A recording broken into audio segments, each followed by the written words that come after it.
लाखापर्यंत कर्जमाफी देण्याचा आता विचार सध्या झाला आहे, तयारीत आहे सरकार आणि 35 लाख शेतकऱ्यांना याचा फायदा होतो. तर या संदर्भात काही माहिती? चांगली गोष्ट आहे ना.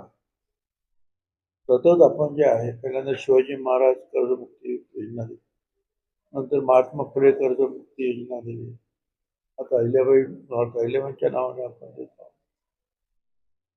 ते खरंच आहे ना की एक तर जे आहेत जी आपण पिकवतो त्याला ते एक्सपोर्ट होत नाही आहेत, त्याला अनेक गोष्टी आहेत, त्याच्यामुळे भाव कोसळत आहेत आणि शेतकऱ्याला हे जगवायलाच पाहिजे ना. शेतकरी जगला तर जग जगणार आहे. त्याच्यामुळे त्यांना मदत करायलाच पाहिजे, हे सरकारचं काम आहे. अनेक उद्योगधंद्यांना सुद्धा मदत करतातच ना बँका, सरकार वगैरे. अडचणीत आल्या तर मग ते OTS वगैरे अमुक तमुक करून ते एक प्रकारे मदतच जाते त्यांना. तसंच शेतकऱ्यांना अडचणीच्या काळामध्ये मदत करायला पाहिजे. कारण पाणी आणि अन्न आणि हवा या 3 गोष्टी ज्या आहे माणसाला जीवनावश्यक आहेत.